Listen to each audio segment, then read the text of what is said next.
¿Alguna vez has notado que las personas seguras de sí mismas rara vez pierden el tiempo discutiendo? Friedrich Nietzsche llevó esta idea al extremo. Para él, enredarse en discusiones lógicas era prácticamente confesar debilidad. ¿Por qué? Porque quien posee verdadera fuerza o convicción actúa y decide sin necesidad de convencer a todo el mundo con argumentos. En cambio, quien se siente débil busca refugiarse en las palabras y la lógica, intentando ganar con razones lo que no puede imponer con hechos. En palabras del propio Nietzsche, la argumentación dialéctica es un recurso forzado al que uno recurre solo cuando no se dispone de ningún otro medio, es decir, cuando ya no se tienen otras armas de poder o autoridad. Si necesitas demostrar constantemente que tienes la razón, quizás es porque no tienes la fuerza para simplemente afirmar tu voluntad sin más. Para Nietzsche, discutir demasiado señala inseguridad o falta de poder real. Esto contrasta con nuestra intuición cotidiana. Solemos pensar que vencer en un debate es signo de inteligencia y fortaleza intelectual.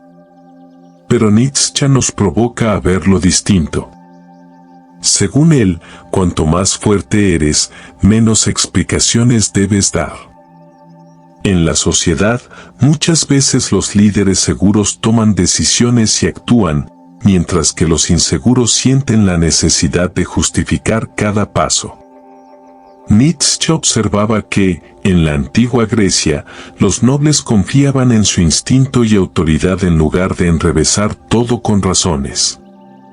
De hecho, destaca que antes de Sócrates los griegos aristócratas desconfiaban de quien discutía demasiado. Los jóvenes eran advertidos contra los charlatanes dialécticos, pues las cosas y los hombres honrados no llevan así sus razones tan a mano y las cosas que son susceptibles de demostración tienen poco valor. Es decir, aquello que necesita demasiada justificación tal vez carece de valor intrínseco.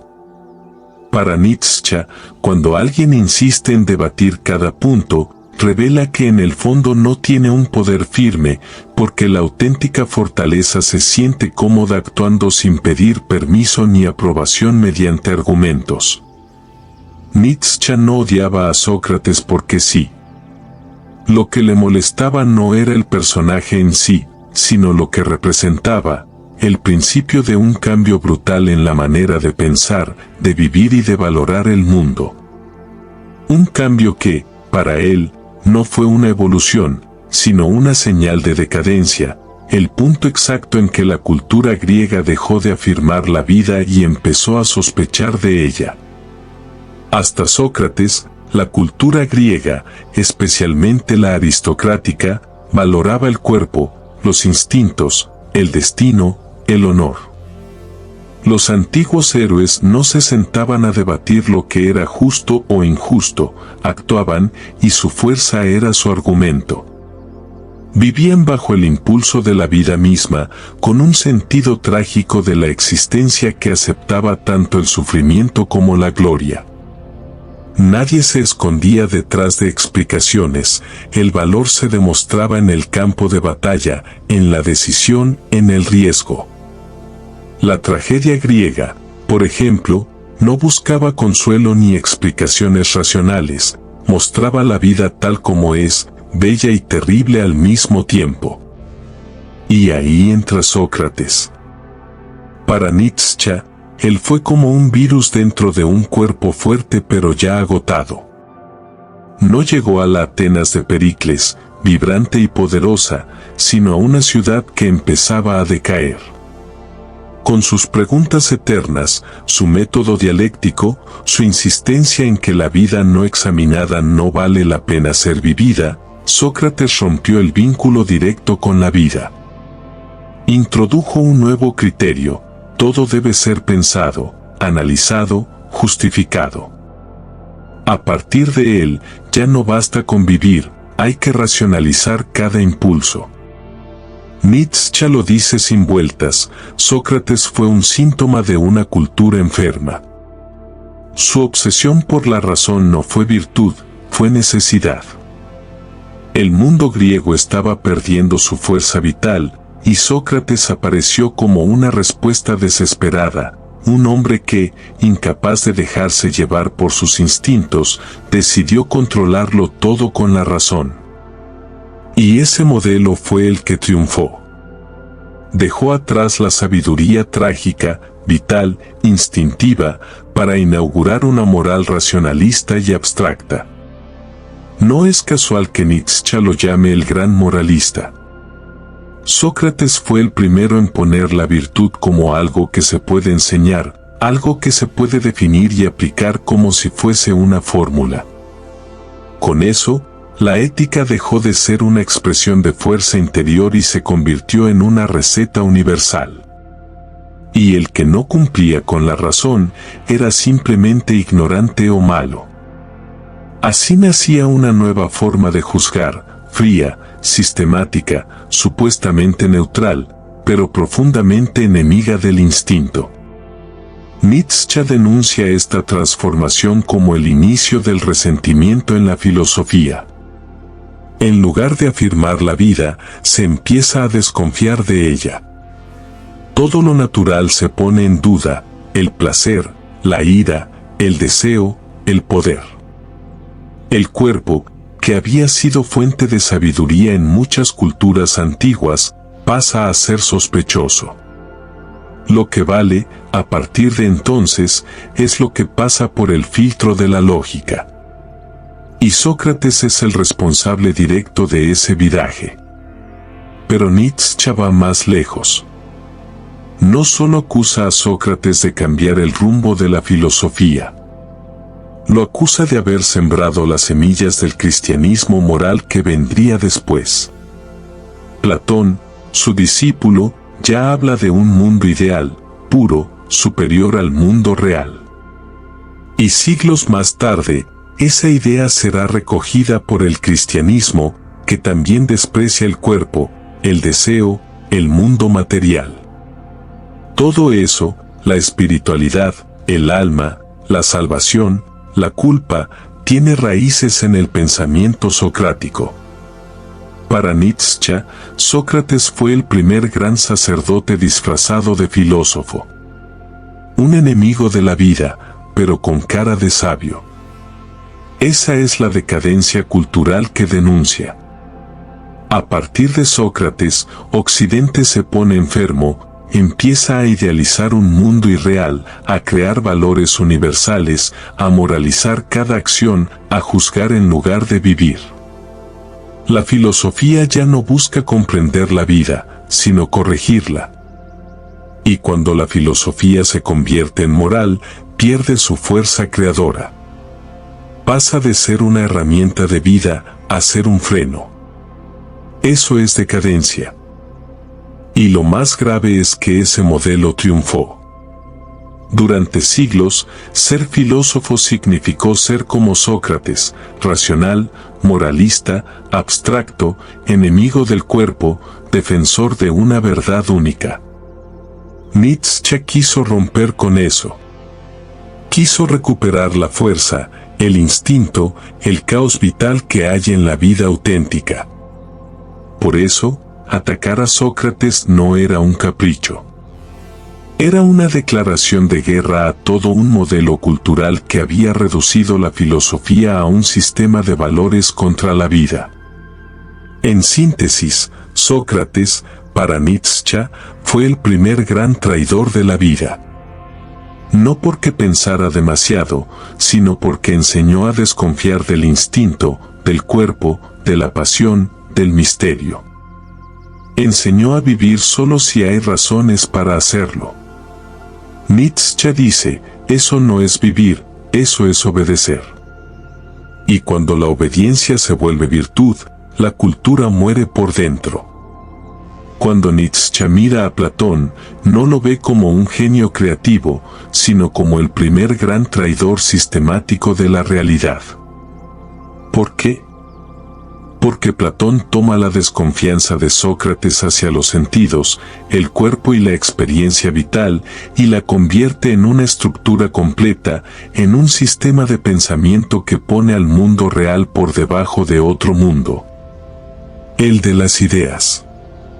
Acá empieza lo que Nietzsche llama el gran error metafísico de Occidente, la idea de que el mundo verdadero no es el que vivimos, sino uno invisible, puro, ideal, inmutable.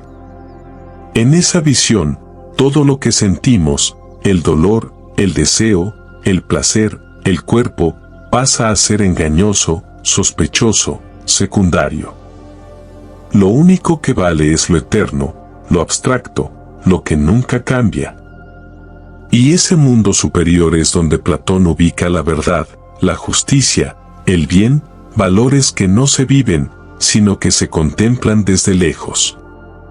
¿Te das cuenta de lo que esto significa? Que el mundo en el que estás, tu vida concreta, tu cuerpo, tus decisiones diarias, no son lo esencial. Son una copia mala de otra cosa. Nietzsche odiaba esta idea. Porque donde Platón veía imperfección, él veía potencia. Donde Platón despreciaba lo cambiante, Nietzsche veía lo más auténtico de la vida. Con Platón, la vida dejó de ser algo que se afirma y se transformó en algo que se juzga.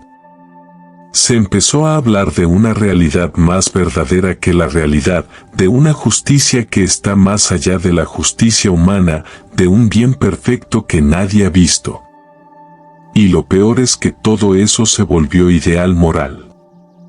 Así se instala el pensamiento dualista, cuerpo versus alma, tierra versus cielo, vida real versus ideal absoluto. Platón dio forma filosófica a la desvalorización del mundo. Nietzsche va más allá y dice algo explosivo: el cristianismo es platonismo para el pueblo. ¿Qué quiere decir con eso? Que la estructura de pensamiento que Platón construyó, esa separación entre el mundo sensible y el mundo ideal, fue retomada, adaptada y convertida en religión por el cristianismo. ¿Quieres ver el paralelismo? En Platón tienes el mundo de las ideas, perfecto e inmutable. En el cristianismo, tienes el cielo. En Platón, el alma es prisionera del cuerpo y debe liberarse. En el cristianismo, el alma es pura y el cuerpo es fuente de pecado. En Platón, el filósofo sabio contempla la verdad. En el cristianismo, el santo o el mártir sabe la verdad revelada y vive en función de ella. Nietzsche no ve esto como una evolución espiritual. Lo ve como el triunfo del resentimiento. Es decir, el triunfo de los débiles que no pueden vivir plenamente y que entonces inventan una moral donde sus carencias se vuelven virtudes. Los que no tienen poder real dicen que el poder es malo. Los que no pueden gozar del cuerpo dicen que el placer es pecado. Los que sufren y se resignan dicen que el sufrimiento tiene sentido.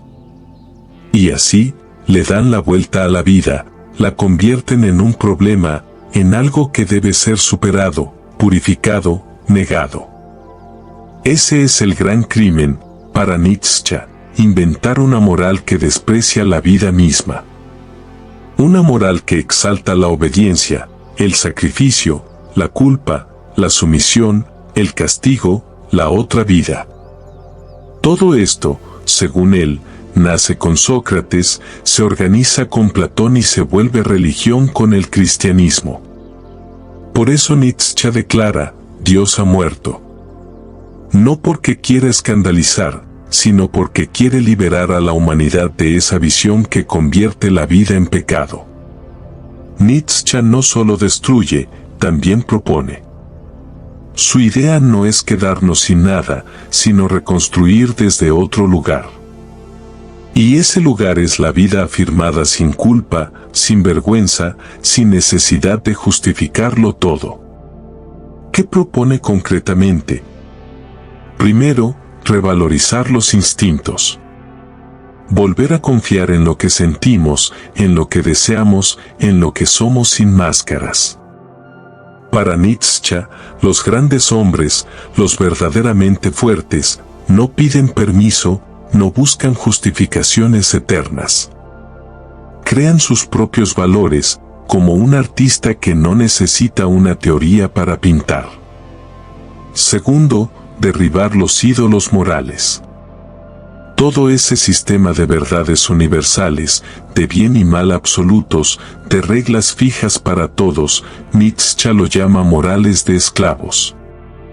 En su lugar, propone una moral de señores, donde cada uno asume el peso de su libertad y crea sentido con su vida, no por obediencia, sino por voluntad propia.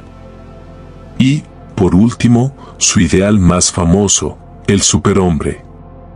No como un ser perfecto, sino como aquel que ha superado la moral tradicional, que no se arrodilla ante ninguna verdad impuesta y que dice sí a la vida, con todo lo que trae, alegría, dolor, caos, belleza, muerte. Ese superhombre no discute como Sócrates. Actúa, crea, transforma. En resumen, para Nietzsche, Sócrates fue el inicio de una decadencia porque enseñó a desconfiar de la vida. Platón la sistematizó y el cristianismo la consagró. Y durante siglos, Occidente vivió bajo esa sombra, justificando, juzgando, obedeciendo. Nietzsche rompe esa cadena. Quiere que volvamos a ser creadores, no discípulos. Que dejemos de esperar una verdad que nos salve y empecemos a vivir como si fuéramos nosotros los que damos sentido a todo. Llegados a este punto, podemos entender por qué Nietzsche habla de una tiranía de la razón instaurada por Sócrates. Para él, Sócrates introdujo una dictadura peculiar, la dictadura de la lógica y la racionalidad sobre la vida. ¿Qué llevó a Sócrates a hacer de la razón un tirano interior? Nietzsche sugiere que la Atenas del siglo IV a.C. ya estaba enferma, en desorden, la vitalidad griega se había deteriorado. Sócrates mismo encarnaba ese caso extremo de crisis interna, sus propios instintos eran caóticos y necesitaban control. El filósofo alemán describe una Atenas en la que dondequiera los instintos estaban en la anarquía. Es como si el alma griega estuviera dividida y los deseos naturales de las personas se hubieran desbocado, cada uno tirando por su lado. Ante ese caos de pasiones, Sócrates impuso un remedio drástico, levantar un contratirano dentro de uno mismo. Nietzsche escribe que los instintos quieren ejercer la tiranía, había que encontrar un contratirano más fuerte. Ese contratirano no fue otro que la razón. Sócrates domesticó sus impulsos salvajes sometiéndolos al gobierno estricto de la mente lógica. La racionalidad se convirtió en su tabla de salvación en medio del naufragio de los instintos. En lugar de dejarse llevar por sus pasiones, Sócrates decidió racionalizar cada acción, cada valor, confiando en que así rescataría tanto a sí mismo como a sus contemporáneos de la decadencia. Pero para Nietzsche, este remedio tenía truco. Convertir a la razón en tirano puede salvar momentáneamente del caos, pero a un costo alto, la represión de la vitalidad. Nietzsche comenta que Sócrates y sus discípulos se volvieron racionales por necesidad, casi por desesperación. Habían perdido la armonía natural y no les quedó más opción que aferrarse fanáticamente a la luz de la razón, como quien se aferra a la última tabla en un naufragio. Toda la cultura griega posterior, fascinada por el poder liberador de la razón, se lanzó con fervor a este nuevo ideal. Pronto surgió la convicción de que o bien la razón dominaba por completo, o todo se vendría abajo. Nietzsche lo resume así: parecía que no había más que una elección, o perecer o ser absurdamente racional. En la filosofía socrática, la ecuación era razón igual a virtud que forman felicidad, y había que perseguir la racionalidad a toda costa, sin dejar resquicio a los apetitos oscuros del instinto.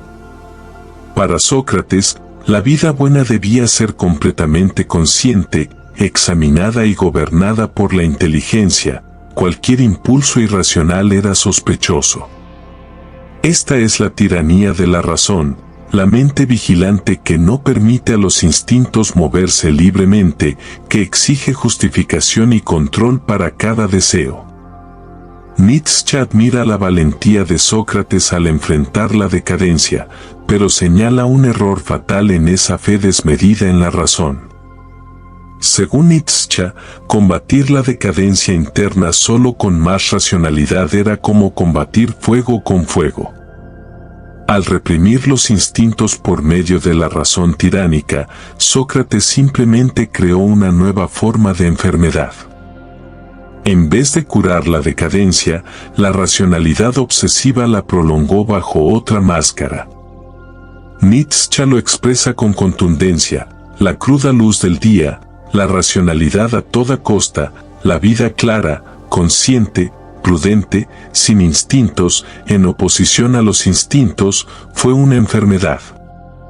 De ningún modo un retorno a la virtud o a la salud, esta es la fórmula de la decadencia.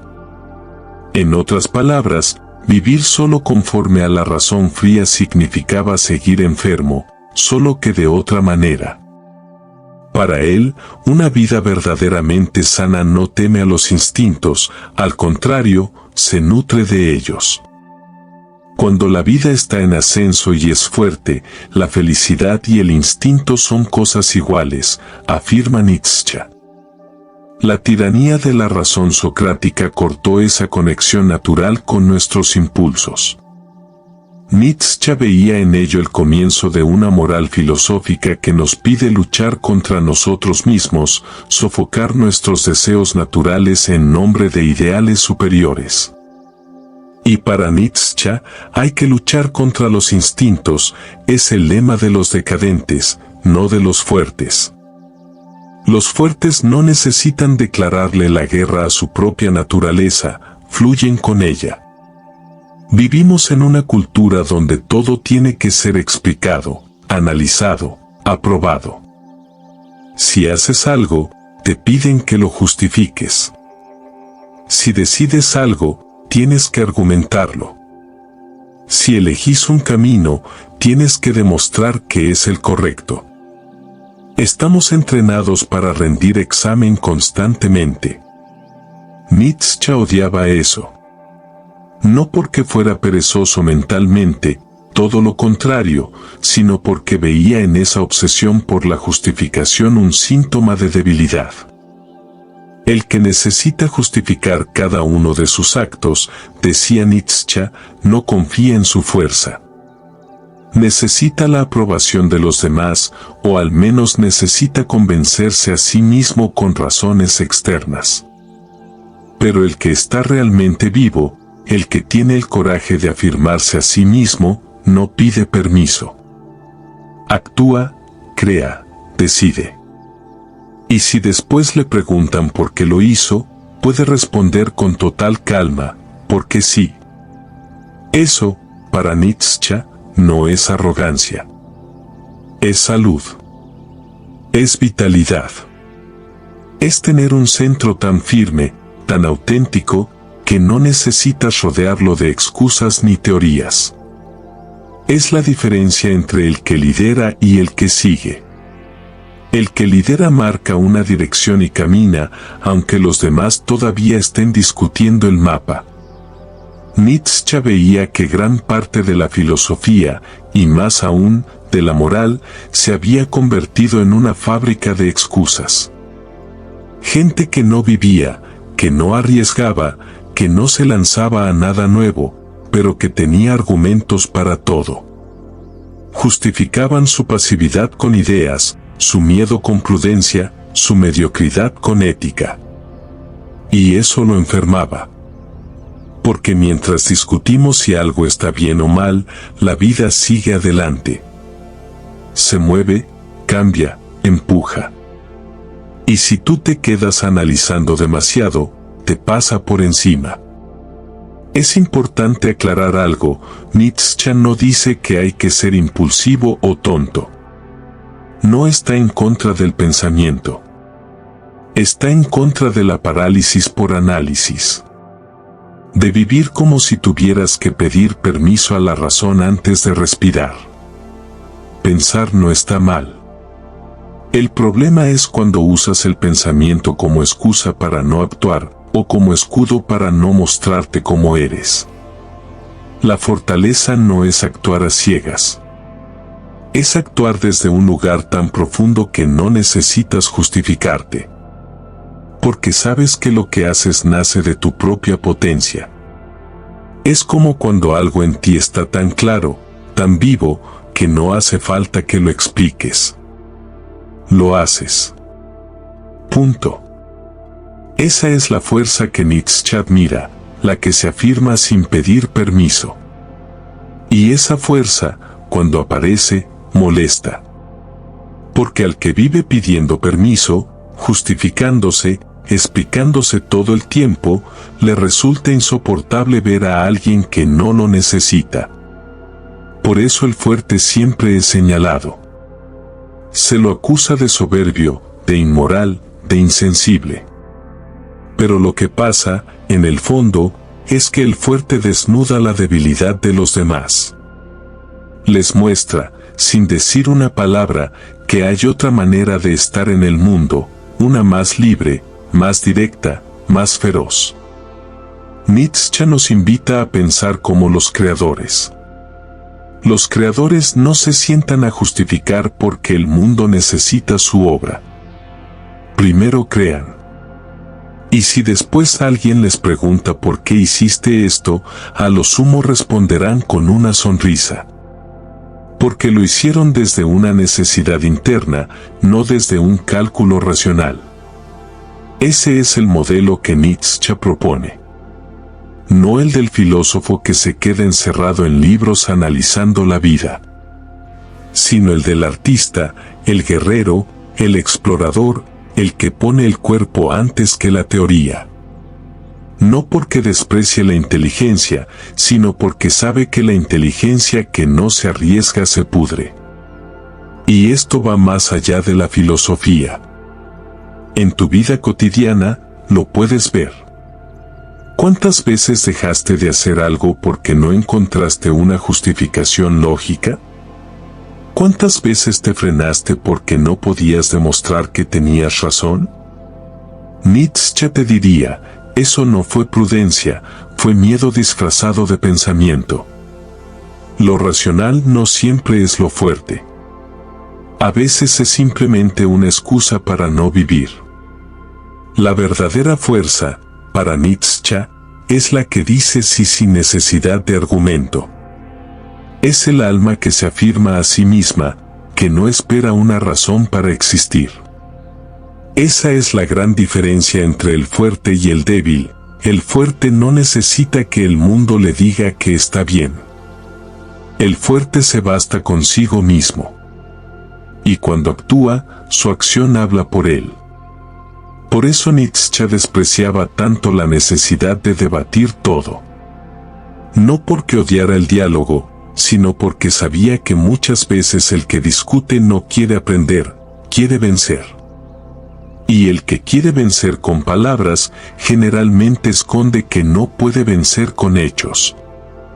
En cambio, el que tiene algo verdadero que ofrecer, lo hace, lo muestra, lo vive. Y deja que los demás saquen sus propias conclusiones. En resumen, justificarlo todo es signo de duda, no de claridad. Actuar sin justificarse no es impulsividad, es confianza real.